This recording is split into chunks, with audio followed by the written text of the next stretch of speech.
Check this out. This is beautiful. Look, you can see here. There's the bridge. See this? Check it out.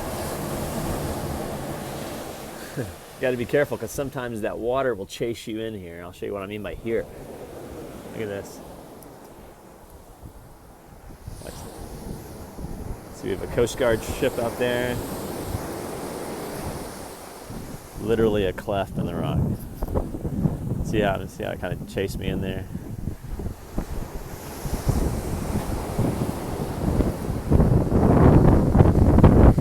Climb this mountain real quick. Got a Johnny Seagull. I was named after Jonathan Livingston Seagull. In fact, I often like to say, there you go, baby. Thank you. Gotta be sweet to birds. See how it chased me in there? See how the water goes all the way? Jonathan Livingston Seagull, you know, I just think this is such a beautiful, beautiful, beautiful view.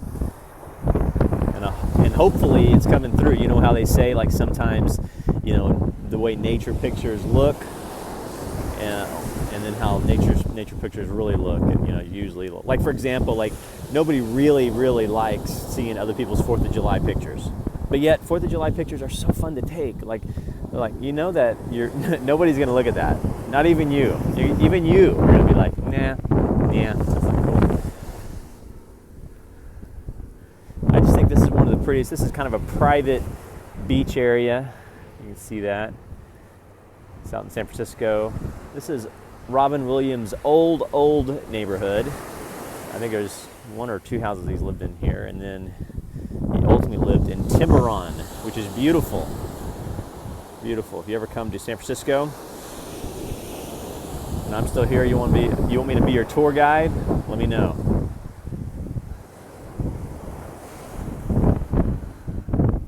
Check that out. Like I said, this is one of the most prettiest view. I mean, you even literally have a Coast Guard ship in the background, a cleft of the rock, a little, like, literally you can come out here and just have a great time, and it's kind of private, and it's a beautiful, beautiful place. Yeah, you even got the seagulls, and like I was saying earlier, you know, I was named after a book, Jonathan Livingston Seagull, and, you know, I've said before, if you go read that book, Jonathan Livingston Seagull, if you like that character, you're going to like me. In fact, my mom read that book, and that's what she says. She said she read that book, and that she thought that character would be like me. And, you know, what's really eerily weird is if you really read that story, it's my story. You know, like, literally, like, abandoned by his family, kind of ostracized by his family. Get that ostrich seagull? I don't know if you caught that. I just did. But he was literally ostracized from his family, you know, and I kind of was raised by kind of whoever would take me in. Usually it was my grandmother. So usually, because I lived with her for several times, you know, I had, my name's Jonathan, but I've had several last names. I was John Malik for a while. John Malik was my stepdad. You kind of want to understand some background. My mom married a man who was in pharmacy school, and his name is Abdul Malik. And they got married, and then they had 2 more children, so I'm one of 6 children. And Abdul Malik, and he said he was from Malaysia. I think later we learned he's from Pakistan. It was only after 9/11 that I think he called his children, and he's like, don't tell them I'm from Pakistan. And we're like, you're from Pakistan? Where's Pakistan? I guess he didn't think we had a map, or that was certainly before Google. But anyway, Abdul Malik. So I was Jonathan Malik, or John Malik. It was more efficient to call me John. In fact, that's kind of part of my story of kind of how other people just kind of thought it was more efficient. And so I became John, but I was always Jonathan Matthew. I just had different last names. Like Johnny Travelog, Jonathan Fibonacci. And then how did my name change from Fibonacci? Right? How did it change from Malik to Spears? From Spears to Fibonacci. How did that happen? And then, you know, we're going to talk about all kinds of things in this video, this channel, and we're also going to talk about trusting God and what that really looks like, and you know, living it. not just thinking about it, not mere knowledge, but truly, truly living it. And I'm going to live it. I have a story to tell, and my story has all kinds of stuff in it. It has, typical stories from the hero's journey. It has everything from the hero's journey. And the hero's journey is just a modern day version of the Bible. But sometimes the Bible becomes, I don't want to say archaic, but sometimes the language isn't relevant. So the lack of connection with the relevancy of the language, we unfortunately lose the impact of the real word. So, God being faithful, He's always given us a new version. He gave us the Old Testament, now He gives us the New Testament. Now I think He's given us a New Testament. And it's written in every movie you see. It's the hero's journey. And then we have to be willing to have that conversation and those conversations and address those sacred cows, and we have to address all kinds of stuff. Anyway, go read the book, Jonathan Livingston, Seagull. Like I said, everything about that book has kind of been written on my soul, literally. I've even named it. So just call me Jonathan. J-Bug, K-Bug, I love you guys so much. Those are my kids, by the way, J-Bug, K-Bug. Beautiful, beautiful, healthy, smart, beautiful, lovely. Oh man, so beautiful. Man, I love you guys so much. My mom watches these videos. She's trying to figure out who I am. Even now, she's trying to figure out who I am. She's kind of trying to figure out who I am was when I was a child too. She did her best. She really did. She's a beautiful, beautiful woman. Strong. She has a story, and that story impacted me. Then my dad,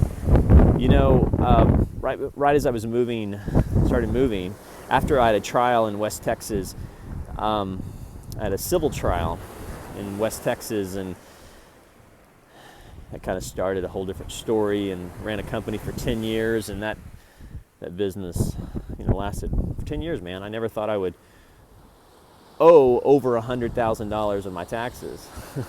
Well, it's only because I had an idea to grow a company, a little mortgage company, and that grew to, I started making over $200,000 and had an employee making over $200,000. Life is good. Then I had a civil trial in West Texas. All my exes live in Texas. Or in my case, all my exes live in West Texas. Anyway, my story is really just like every other story. It has all the same elements. Little Jonathan Livingston, Seagull.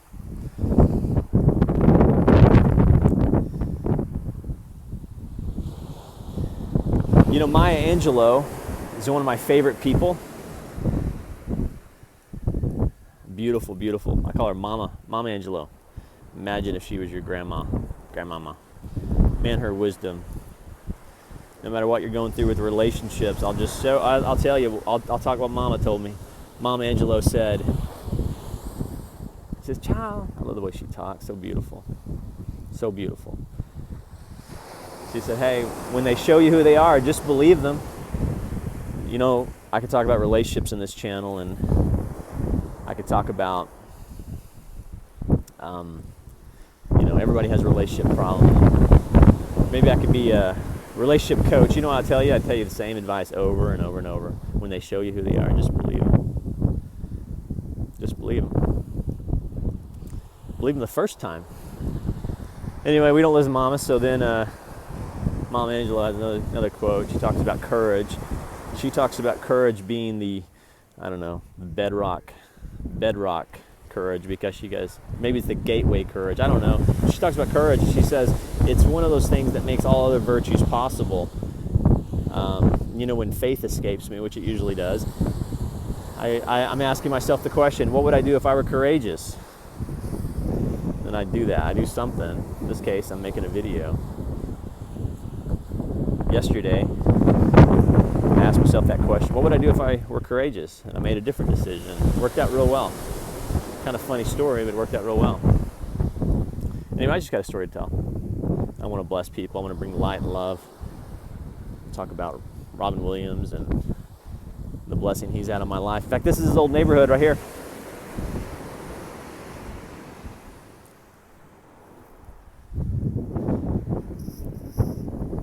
Such a great actor. fact, he lived in Tiburon. You can look at my Twitter at Fibonacci. You can see some of his pictures and stuff. His house. Man, I would love to interview love to to show you that home or interview his people. I mean, he just blessed so many people, and how comedy, all comics are the same. All comics have the same story, Whether good comics or bad comics, they all have the same story. And how I kind of became an accidental comic, and why I'm teaching at UCLA, and how did that happen. And the Comedy Store's just down the road, so let me go hang out there. It's just the hero's journey, dude. It's all it is. We need to become familiar with that. And I think part of my passion is to share the hero's journey in my own imperfect way, so that maybe I can bless somebody. Jackie Robinson at 42, UCLA, says, a life's impact is really only worth the way it impacts other people. Or how does he say it? He goes, the number 42's quote, he says, the only real value to human life is how it impacts others. So guess what I want to do? I have an audacious, courageous, narcissist story. I want to tell you Jonathan Livingston's story. I want to tell you the hero's journey. So somehow maybe I can bless you, have a good impact on you. Tell a lot of people that I love them. Maybe even make people laugh. If not, I can show you something beautiful. Anyway, I'm Jonathan. Love and light from the Bay Area. You guys have a great day.